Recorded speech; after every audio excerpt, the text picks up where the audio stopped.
Libre. Que Dieu vous communique cette grâce de marcher libre. Alléluia. Libre dans vos têtes, libre dans vos pensées, libre dans vos mouvements, libre dans vos actions. Que Dieu nous donne cette liberté. Alléluia. En sorte que ce que l'Esprit de Dieu te met à cœur de faire, que tu aies la grâce de réaliser ce que l'Esprit met dans ton cœur. Au nom de Jésus. Amen. Alléluia. Eh bien, soyez bénis. Que la grâce de Dieu vous visite et que sa faveur repose sur chacun d'entre vous. Au nom de Jésus. Amen. Alléluia. Alors, je vais vous donner quelques pensées de la part de Dieu cet après-midi. J'aimerais que tu donnes un véritable coup de coude à ton voisin et dis-lui, un vrai coup de coude, dis-lui un vrai coup de coude. Attention, danger. Encore. Attention, danger. Hey Max, je ne t'ai pas dit de la faire tomber. Attention, danger. Attention, danger. Chers internautes, attention, danger. Quand vous êtes sur la route et que vous roulez à tomber ouvert sur certaines routes d'Allemagne, parce qu'il n'y a pas de limitation de vitesse, et vous voyez un triangle là comme ça avec un... Qu'est-ce que vous faites? Le triangle rouge avec... on fait comment? On se calme. Pourquoi on se calme? Parce qu'il y a un danger. Attention, danger. Et cet après-midi, après ces 52 jours que nous avons passés dans la prière, et que pendant les 52 jours, plusieurs ont vu les ruines se relever. Plusieurs ont vu les ruines se rebâtir. Les portails qui étaient brûlés, consumés par le feu, ont été relevés. Et après 52 jours, nous avons vu la gloire de Dieu, la présence de Dieu se manifester vraiment au milieu de nous. Au bout de ces 52 jours, nous avons eu l'occasion de vous expliquer avec Néhémie comment il y a eu comme un grand réveil au milieu du peuple d'Israël. Il y a eu un grand réveil. Pourquoi? Parce qu'il a rétabli les fonctions essentielles dans le temple. Non seulement les fonctions essentielles, mais il a ramené la parole de Dieu comme premier point focal dans la vie du peuple de Dieu. Non seulement la parole de Dieu, mais il a ramené les célébrations. Ils ont célébré à nouveau la Pentecôte. Ils ont célébré à nouveau le Yom Kippour, la fête de l'expiation. Les fêtes qui devaient être célébrées en Israël. Néhémie a ramené toutes ces fêtes et c'était la joie, c'était vraiment la grâce de Dieu qui visitait le peuple de Dieu. Il a ramené le jeûne et la prière au milieu du peuple. Il a même ramené le peuple à traiter une nouvelle alliance avec Dieu. Et alors, il a ramené chacun à entrer, à prendre possession de son héritage. Donc, les enfants d'Israël qui étaient dispersés sont revenus, chacun a repris possession de son héritage. Et c'est seulement après tout cela qu'il a fait la dédicace. Alléluia.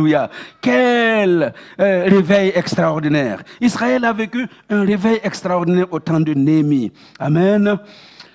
Et puis, le passage que nous allons lire aujourd'hui, nous serons au chapitre 13 de Néhémie. Néhémie chapitre 13. Vous allez vous rendre compte que,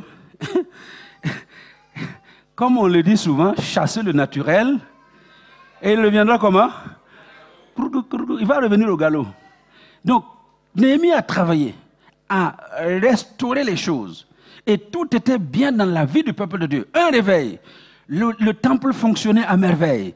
Les chantres, les lévites, les sacrificateurs, chacun était à son poste. Et tout se passait de façon excellente. Et Néhémie est retourné à son poste auprès du roi Assur.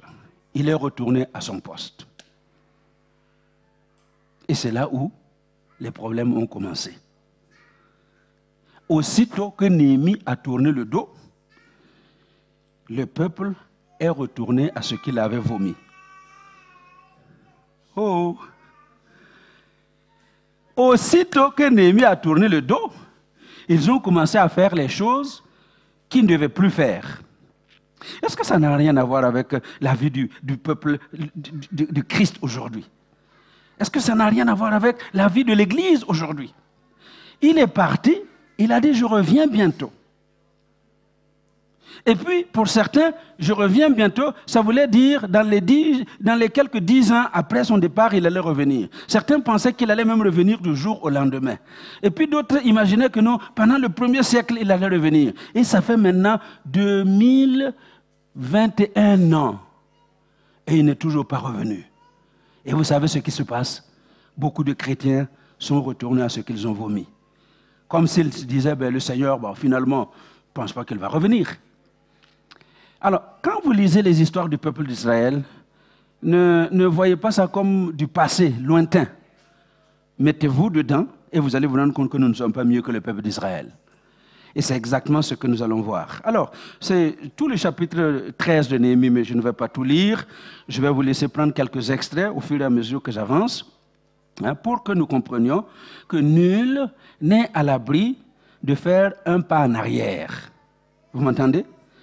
Au stade où vous êtes arrivé avec Dieu, la porte est ouverte à tout le monde de faire un pas, 2 pas en arrière. Autrement dit, comment on appelle ça quand vous conduisez? Comment on appelle ça? Vous êtes en 6e, vous revenez en 5e. Rétrogradé. Donc, la rétrogradation, c'est le problème qui guette tous les chrétiens de notre génération. Dieu nous amène à un certain niveau. Et si on ne fait pas attention, on va descendre. Et c'est ce qui s'est passé avec le peuple de Dieu, au temps de Néhémie. Et je voudrais que nous comprenions que, vraiment, tel que vous êtes, nous avons passé 52 jours à jeûner et à prier pour certains. Et Dieu a fait beaucoup de grâce à El Shaddai. Dieu a fait beaucoup de grâce aux hommes et aux femmes de Dieu, de l'Église. Dieu nous a donné tellement, n'est-ce pas? Attention, danger. Attention, danger. Alors, bon, mettez-moi Néhémie 13 quand même. Hein? Regardez ce qui est écrit. Hein? Vous pouvez peut-être vous lever qu'on lise les 9 premiers versets. Les 9 premiers versets, et puis le reste, je vais aller avec vous. Qu'est-ce que la Bible nous dit? Dans ce temps, on lut en présence du peuple dans le livre de Moïse, et l'on y trouva écrit que l'Ammonite et le Moabite ne devraient jamais entrer dans l'assemblée de Dieu. Vite, vite, vite, s'il vous plaît. Parce que, avec du pain et de l'eau, et parce qu'ils avaient appelé contre eux à prix d'argent Balaam pour qu'il les maudit, mais notre Dieu changea la malédiction en bénédiction. Lorsqu'on eut entendu la loi, écoutez la suite, on sépara d'Israël tous les étrangers. Avant cela, le sacrificateur Eliashib, établi dans les chambres de la maison de notre Dieu, et parent de Tobija. Qui était Tobija? Vous vous rappelez? Tobija, il faisait quoi? C'était le pire. Ils étaient de Sambala et Tobija. Sambala et Tobija. Ce monsieur-là, l'Ammonite, lisez la suite. Hein? Donc, revenez en arrière, s'il vous plaît. Le verset avant. Voilà. Avant cela, le sacrificateur Eliashib, établi dans les chambres de la maison de notre Dieu et parent de Tobija, regardez ce qu'il fait. Une grande chambre où l'on mettait auparavant les offrandes, l'encens, les ustensiles, la dîme, du blé, du mou et de l'huile, ce qui était ordonné pour les Lévites, les chantres et les portiers, et ce qui était prélevé pour les sacrificateurs. Je n'étais point à Jérusalem quand tout cela eut lieu, car j'étais retourné auprès du roi la 32e année d'Artaxerxès, roi de Babylone. À la fin de l'année, j'obtins du roi la permission de revenir à Jérusalem et je m'aperçus du mal qu'avait fait Eliashib en disposant une chambre pour Tobija dans les parvis de la maison de Dieu. J'en éprouvais un vif de plaisir et je jetai hors de la chambre tous les objets qui appartenaient à Tobija. J'ordonnai qu'on purifia les chambres et j'y plaçai les ustensiles de la maison de Dieu et les offrandes et l'encens. Amen. Vous pouvez continuer la lecture après et vous allez voir. Merci de prendre place. Seigneur notre Dieu, ceci est ta parole. Et cette parole, elle est tellement grâce, puissante, vie, que personne, avec son intelligence naturelle, ne peut la comprendre, encore moins l'expliquer à ton peuple. C'est pourquoi, Saint-Esprit, je te recommande ce moment. Prends le contrôle de ma bouche, mes lèvres, ma langue, afin que tout ce qui sortira, eh bien, glorifie ton nom et édifie ton peuple. Et bénis les oreilles de ton peuple. Que les paroles n'entrent pas dans une oreille et en ressortent immédiatement par l'autre, mais que les paroles soient digérées, ingérées dans notre cœur et qu'elles produisent le fruit pour lequel tu l'as envoyé cet après-midi. Au nom de Jésus. Amen. Donc, vous allez vous rendre compte donc que Néhémie a fait un excellent travail. Tout était remonté, tout allait bien, et il pense que, en effet, le peuple a bien compris et que lui, il peut retourner à son travail.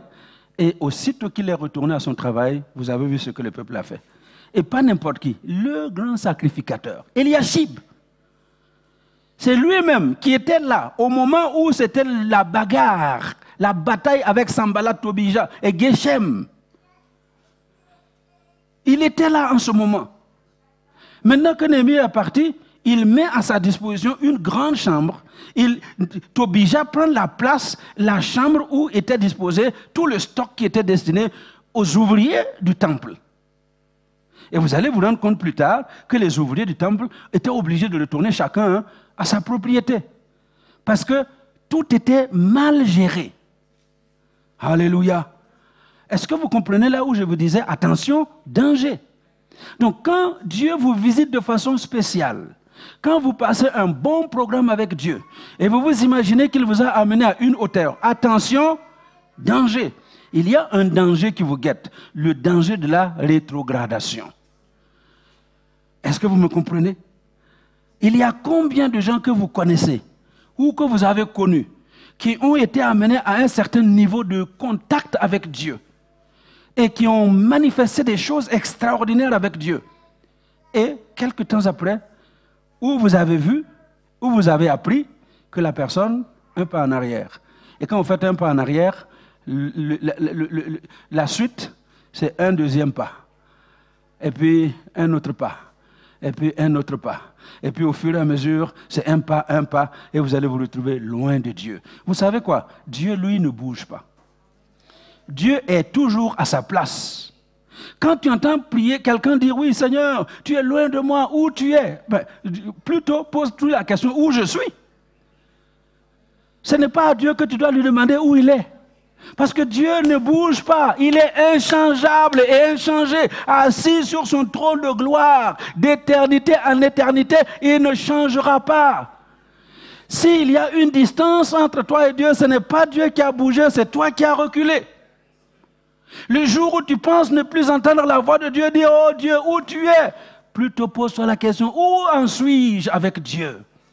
Alors ce midi, cet après-midi, je voudrais que quelqu'un me comprenne et vraiment tienne à cœur que Dieu, lui, il ne change pas. Il nous conduit de gloire en gloire et il s'attend à nous voir monter de gloire en gloire, à entrer dans la gloire et encore de gloire. Alléluia. Mais que nous arrêtions de reculer. Alléluia. Alors comment nous pouvons éviter la rétrogradation? En fait, j'ai 7 points encore. C'est bizarre, hein?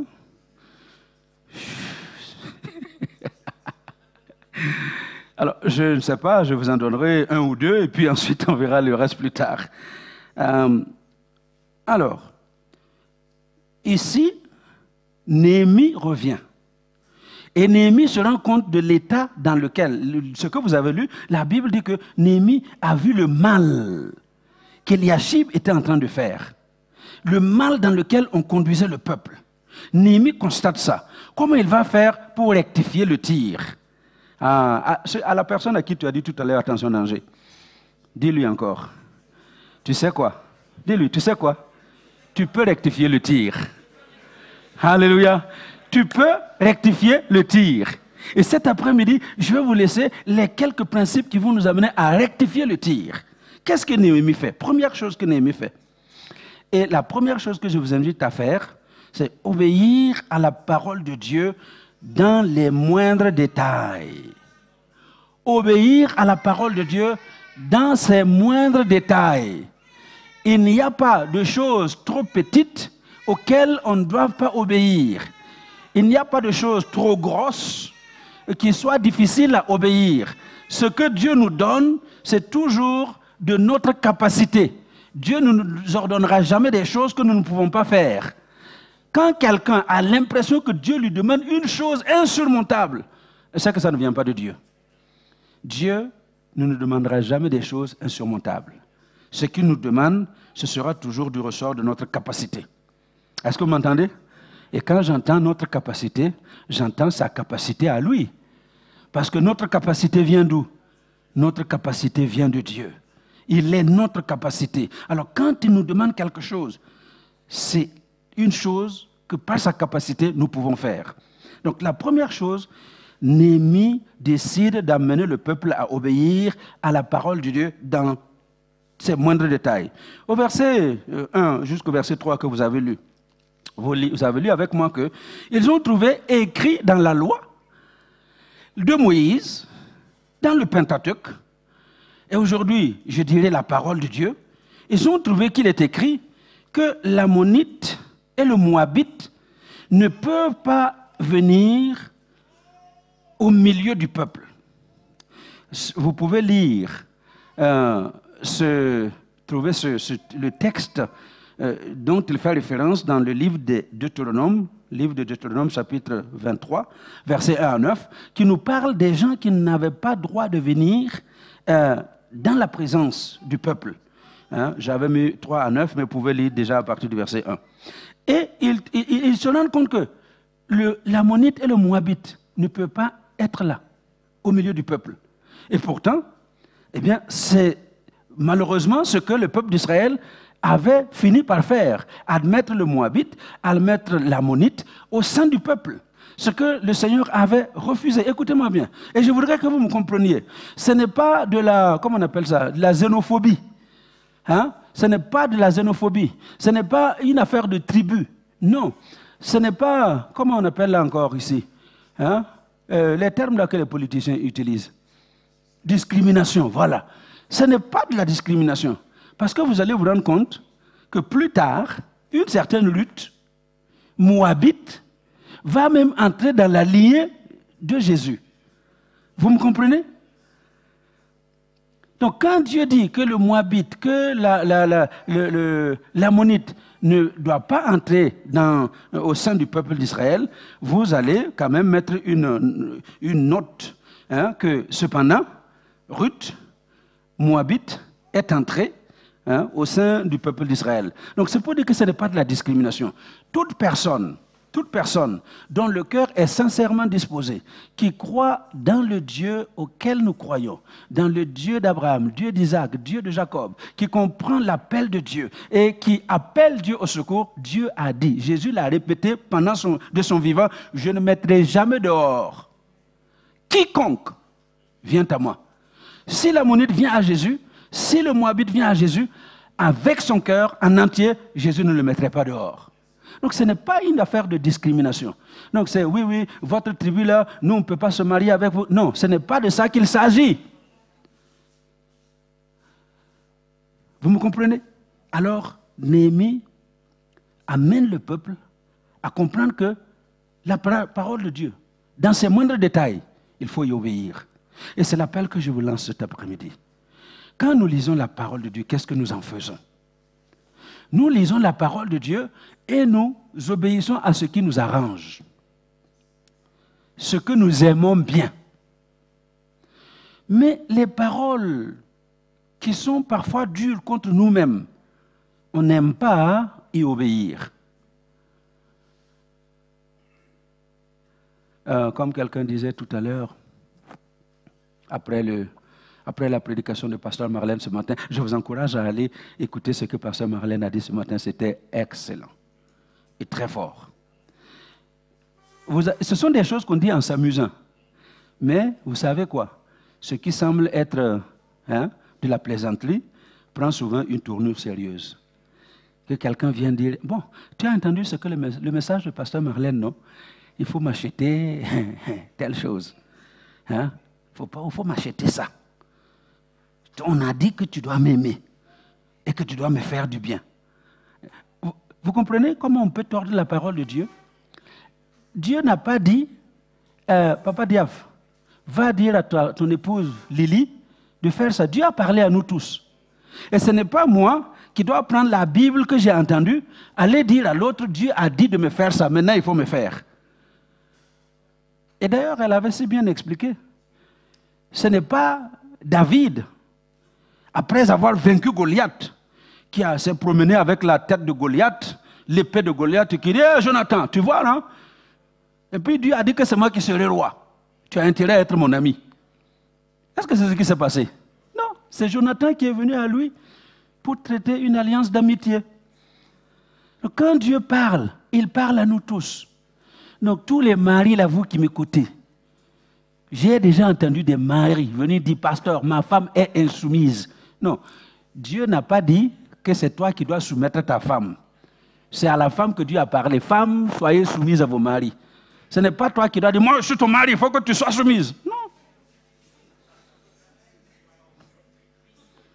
Non. Et les femmes, vous êtes contentes, hein? Ah, mais quand Dieu dit, mari, aimez vos femmes, hein? Ce n'est pas à la femme pour te lever et dire, mon mari ne m'aime pas comme il devrait m'aimer. Hein? Dans le séjour au Burkina tantôt, il y a quelqu'un qui a fait vraiment des histoires avec sa femme. Tu vois, la femme de tel là, quand il revient du travail, elle fait ça. Toi ici, tu me fais... Et alors? Pourquoi tu ne l'as pas mariée?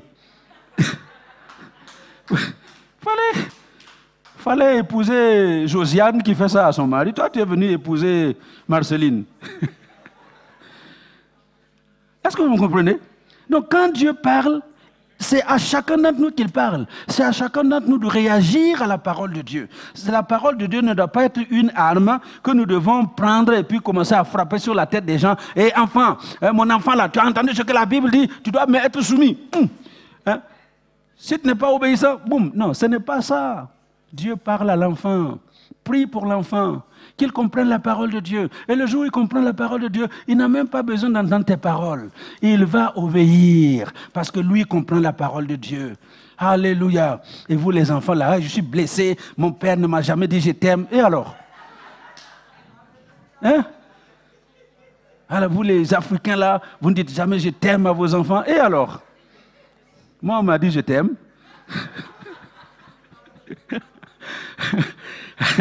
Mais je sais que mon père m'aimait. Alléluia. Ah oui. Oui. Vous comprenez? Donc arrêtez vos blessures. Je suis blessé. On m'a fait... Non, arrêtez-moi ça. Il y a un moment où il faut arrêter. Alléluia. Jésus est venu pour nous guérir de toutes ces blessures. Pendant combien d'années tu vas être blessé? Ah, il m'a blessé, on m'a blessé. Et ça, c'est le langage dans l'église. Non, moi j'ai été blessé. Il faut arrêter ça. C'est des enfantillages. Et si vous voulez être enfant, s'il vous plaît, soyez enfant jusqu'au bout. Mais vous êtes de faux enfants. Les enfants là, je les vois, ils se chamaillent. Non, tu n'es plus mon enfant, tu n'es plus mon ami, tu n'es plus mon copain. Et puis, 2 minutes après, vous les voyez, ils jouent encore ensemble. Ils jouent ensemble. Mais vous là, vous êtes de faux enfants. Que Dieu nous aide. Appliquons la parole de Dieu. Qu'est-ce que j'ai dit? Dans les moindres détails. Quand tu lis quelque chose dans la Bible, efforce-toi de l'appliquer dans les moindres détails. C'est ce que Dieu attend de nous. Et à chaque fois que nous allons appliquer la parole de Dieu dans les moindres détails, c'est un pas que nous faisons en avant pour nous retirer de la liste des gens qui sont dans la rétrogradation. Est-ce qu'on se comprend? Ça, c'était le premier point. Deuxièmement, qu'est-ce que Néhémie va faire? La deuxième chose qui va vous aider à sortir de la rétrogradation, c'est de protéger la maison de Dieu avec zèle. La maison de Dieu. Quand il arrive, il apprend que Eliashib a laissé la place à Tobija. Hein? Il arrive, il est fâché. Oh, j'espère qu'il y a des hommes et des femmes qui vont être fâchés à cause de la maison de Dieu. Le seul moment où tu dois avoir une colère, c'est quand il s'agit de la maison de Dieu.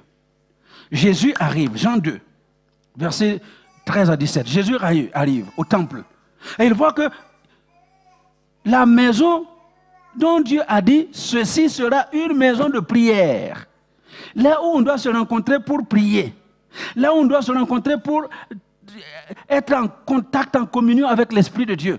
Ce lieu-là qui est la maison de Dieu, il arrive, il trouve les moutons, il trouve les pigeons, il trouve les échangeurs de euros. Bon, à l'époque, il n'y avait pas d'euros, mais je parle comme aujourd'hui. Hein, il y en a qui ont les francs congolais, qui ont les francs CFA, et puis tout ce que vous voulez, on va changer pour que tu puisses acheter ton mouton et puis aller offrir ton sacrifice. Et Jésus regarde ça et dit, mais qu'est-ce qu'ils sont en train de faire? Dans la maison de mon Père, la maison de mon Père doit être appelée la maison de prière. Et vous en avez fait une caverne de voleurs. Parce que c'était de mauvais marchands, c'était des usuriers, ils faisaient tout mal, tout pour avoir pour leurs propres besoins. Il dit, mais ça c'est une caverne de voleurs. Et qu'est-ce qu'il a fait? Alléluia. Oh, moi je prie Dieu que si Jésus pouvait se manifester ici, là, maintenant, hein, avec son fouet, il y a des gens qui allaient fouetter. Parce que combien viennent à la maison de Dieu avec un cœur vraiment pour rencontrer Dieu? Combien parmi nous cet après-midi sont là parce qu'on est venu pour rencontrer Dieu et je veux l'entendre me parler, je veux que son esprit me touche et vraiment dans une disposition où je ne me laisse perturber par rien, mon contact est avec Dieu. Il y en a combien? Dans toutes les églises, il y a beaucoup de gens qui viennent. Certains viennent pour faire un défilé de mode, pour qu'on remarque la nouvelle robe qu'elles ont achetée. Hein? Et puis à la fin du cas, tu as vu ma robe aujourd'hui, non? Hein? D'autres viennent pour qu'on remarque leur coiffure. Parce que hier samedi, on était chez le coiffeur. Et puis on a fait un beau modèle. Et on veut que tout le monde regarde le beau modèle. Il y en a qui viennent pour faire du commerce, carrément. J'ai fait venir des habits de Dubaï, ou la chikwang du Congo. Oh, une bonne chikwang. Pour vendre. Il y en a qui viennent pour ça. En fait, ce n'est pas pour chercher Dieu. Si Jésus était là avec son fouet aujourd'hui, demande à ton voisin, qu'est-ce qu'il allait faire de toi? Si son fouet était là aujourd'hui, hein? Vous comprenez? Mais Néhémie explique au peuple, vous voulez avancer vers Dieu, il faut protéger son temple. Il faut protéger la maison de Dieu. Protéger la maison de Dieu avec zèle. Et parce que Jésus lui-même dit, le zèle de ta maison me consume. Et je prie Dieu que le zèle de la maison de Dieu vous consume chacun d'entre nous, que nous prenions part à l'entretien de la maison de Dieu. Quand je parle d'entretien, je ne parle pas seulement de nettoyage, l'entretien de toute la maison de Dieu. Alléluia. Et vous savez quelle est la maison de Dieu par excellence? La maison de Dieu, c'est toi-même. C'est ton corps, c'est ton cœur, c'est ton âme, c'est ta vie. Tu es le temple de Dieu. Alors ce que Néhémie voulait nous faire comprendre, c'est que nous devons prendre soin du temple de Dieu que nous sommes. Que nous devons rester en communion avec Dieu tel que nous sommes. Alléluia. Que rien ne vienne nous perturber dans notre communion avec Dieu. Nous sommes dans un monde où il n'y a personne qui ait le temps. Tout le monde est occupé. Combien moi-même souvent je ne me dis pas pourquoi Dieu n'a pas fait la journée en 36 heures. Hein? Parce que souvent, 24 heures, c'est pas assez. Mais je me suis entendu moi-même dire, si les 24 heures sont passées, et j'ai l'impression que je n'ai pas fait tout ce que je devais faire, de deux choses l'une. Ou bien, je gère mal le temps que Dieu m'a donné, ou bien, je suis en train de faire des choses que Dieu ne m'a jamais demandé de faire. Est-ce qu'on se comprend? Alors que Dieu nous aide.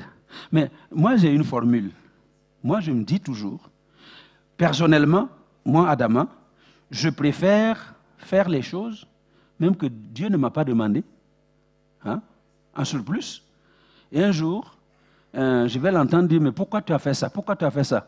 Je ne te l'avais jamais demandé. Je préfère cette situation-là que d'arriver devant Dieu parce que j'ai été restreint, j'ai eu peur, je n'ai pas voulu, oh, je ne fais pas les choses. Et puis dire, mais je t'avais dit de faire ça, pourquoi tu n'as pas fait? Vous m'entendez? Alors que Dieu nous aide à protéger la maison de Dieu. Et la maison de Dieu, c'est notre cœur, c'est notre vie. Alléluia.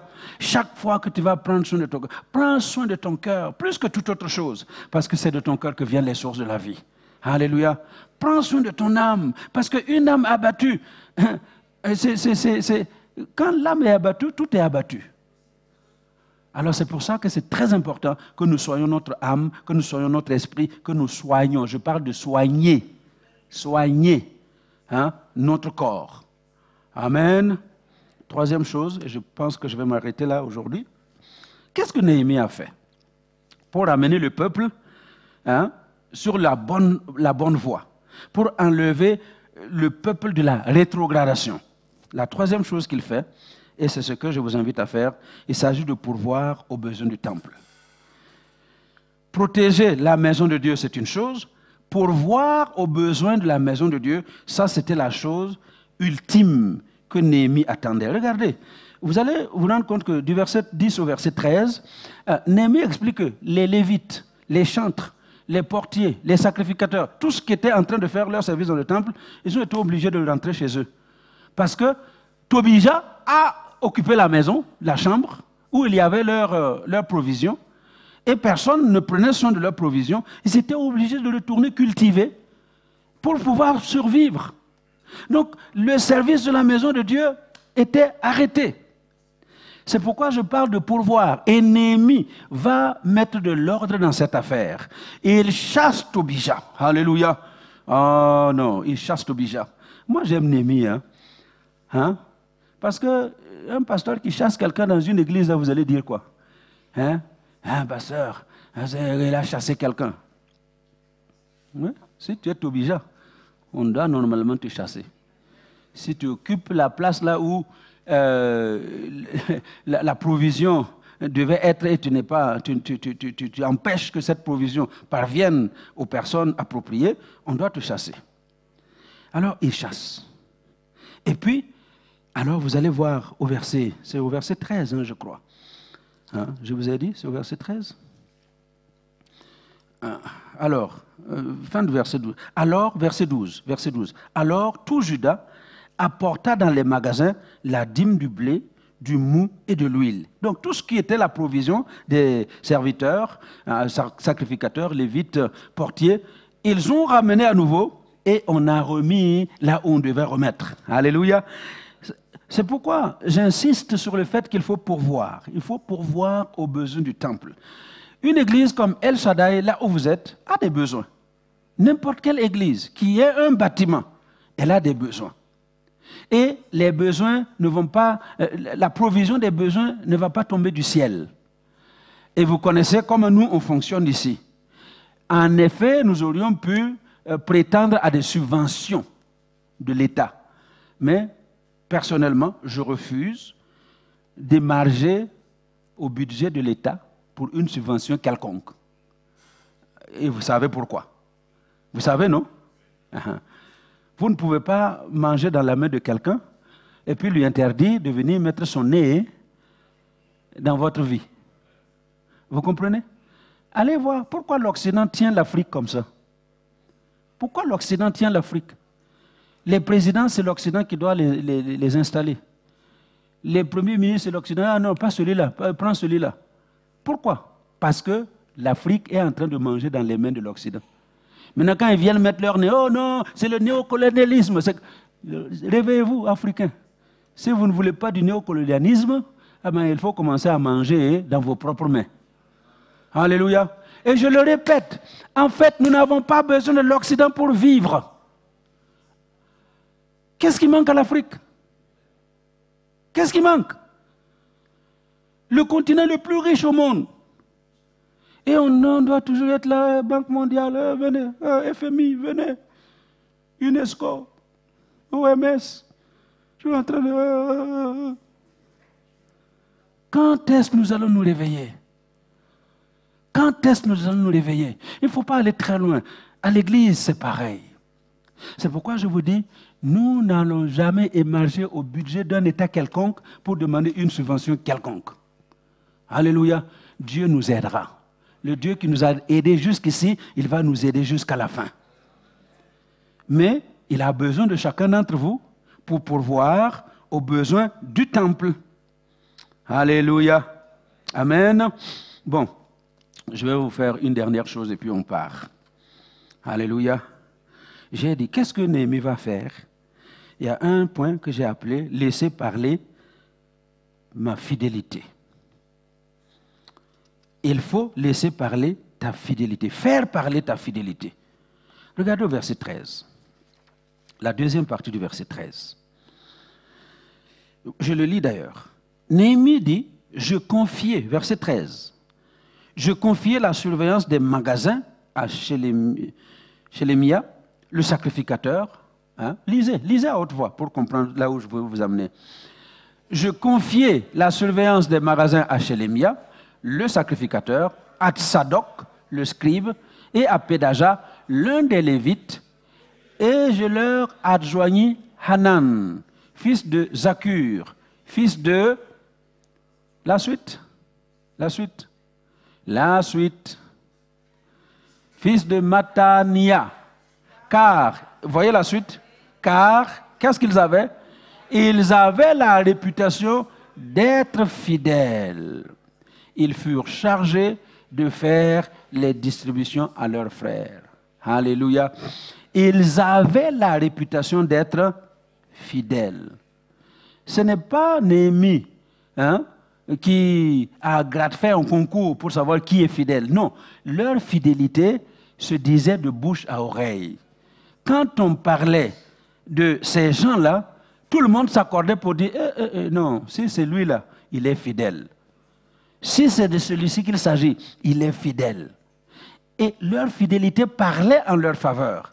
Est-ce que ta fidélité peut parler en ta faveur aujourd'hui? Est-ce que quand on cite ton nom, ce qui va retentir dans la pensée des gens, oh, c'est un homme fidèle, c'est une femme fidèle. Depuis telle date, depuis telle année, il est là, elle fait avec fidélité. Ils ont fait parler leur fidélité. Et si tu veux quitter le stade de rétrograde pour retrouver une relation sincère avec Dieu, il faut faire parler ta fidélité. Que les hommes qui te connaissent puissent dire « il est fidèle ». Que les femmes qui te connaissent puissent dire « il est fidèle ». Voyez-vous, le psaume 20, verset 6. Le psaume 20, verset 6, qu'est-ce qu'il dit? Beaucoup de gens proclament leur bonté. Mais, voyez la suite, mais un homme fidèle, qui le trouvera? Un homme fidèle. Quand il parle d'homme ici, ce n'est pas l'homme masculin. Non, il parle du genre humain. Un être humain fidèle, qui va le trouver? Ça veut dire que ça n'a pas commencé aujourd'hui. Depuis les temps anciens, c'est toujours difficile de trouver des hommes et des femmes fidèles. Mais qu'ils n'en soient pas ainsi dans la vie de vous tous qui êtes là cet après-midi, qu'ils n'en soient pas ainsi dans la vie de vous tous qui me suivez. Quand on parle de fidélité, qu'on cite votre nom, parce que votre fidélité est proclamée tout haut par tous ceux qui vous connaissent. Alléluia. Le psaume 28, verset 20. Un homme fidèle est comblé de bénédictions. Un homme fidèle est comblé de bénédictions. Parce que si on trouve cet homme fidèle-là, vous allez trouver qu'il est comblé de bénédictions. Mais nous voulons la bénédiction tout en restant infidèles. L'infidélité, je ne parle pas de mariage, non. Tu es commis à une chose que tu ne fais pas, c'est être infidèle. Tu t'es engagé à faire une chose et tu ne fais pas. Ça, c'est de l'infidélité. Nous, on est infidèles et on veut être des hommes et des femmes bénis. C'est anti-biblique. Si vous trouvez un infidèle béni, c'est que ce n'est pas la bénédiction qui vient d'en haut. Parce qu'il y a toutes sortes de bénédictions que vous pouvez recevoir. Allez en Afrique. Je connais des gens qui sont des milliardaires, multimilliardaires. Pas en francs CFA, en dollars américains. Mais la nuit, ils ne peuvent pas dormir. Parce que là où ils ont été chercher l'argent, on vient les visiter la nuit. Je connais des gens qui ne dorment pas chez eux. Ils ont les grandes maisons, des châteaux, mais ils ne peuvent pas dormir dans le lit là, qu'ils ont acheté à beaucoup d'argent. Pourquoi? Parce qu'ils savent où ils ont été chercher cet argent. Donc si vous trouvez un homme riche qui n'est pas fidèle, ce n'est pas la richesse venant de Dieu. On se comprend? Et je vous laisse lire pour vous-même Luc 16, verset 10 à 13.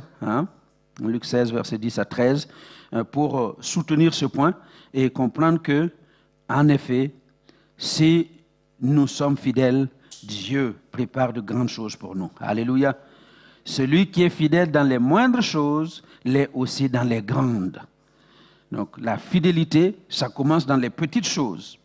Ensuite, ça grandit avec les grandes. Si donc, vous n'avez pas été fidèle dans les richesses injustes, qui vous confiera les véritables?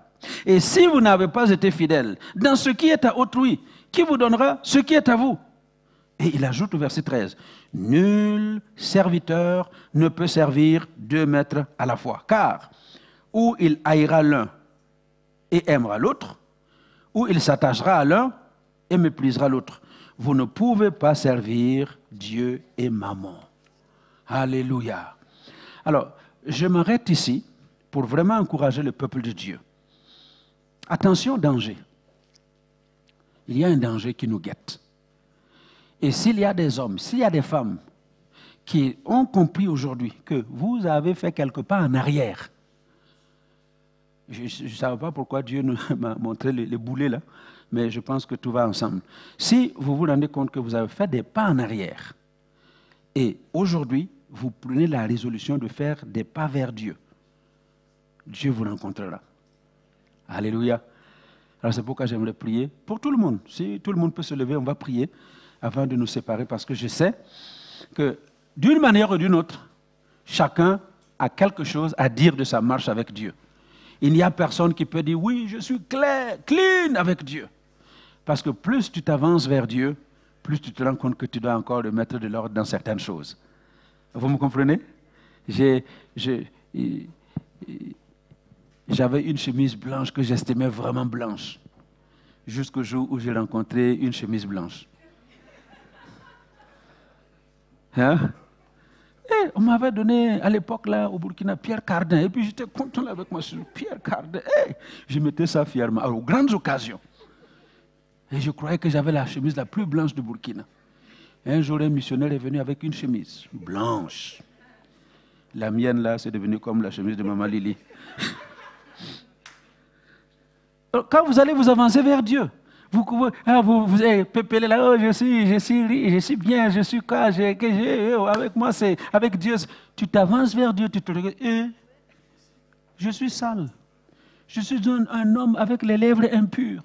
Et là où j'habite, là, les gens ont des lèvres impures. Oh, malheur à moi. Alors que Dieu nous aide cet après-midi. Alléluia. Mettons notre main sur le cœur. Et puis on va confesser ces paroles après moi. Seigneur Jésus, j'ai entendu ta parole. Je sais qu'il y a un danger devant moi. Le danger de reculer. Le danger de ne pas pouvoir te suivre. Cet après-midi, je m'en remets à toi. Secours-moi. Relève-moi. Attire-moi à toi. Afin que je reste attaché à toi. Saint-Esprit, j'ai besoin de toi. J'ai besoin de ton secours. Tu es mon associé. Esprit de Dieu, mon associé, je m'abandonne à toi pour marcher à la suite de Jésus. Amen. Soyez bénis. Que Dieu vous fasse du bien au nom de Jésus. Amen. Amen. Est-ce qu'on peut encore acclamer le Seigneur?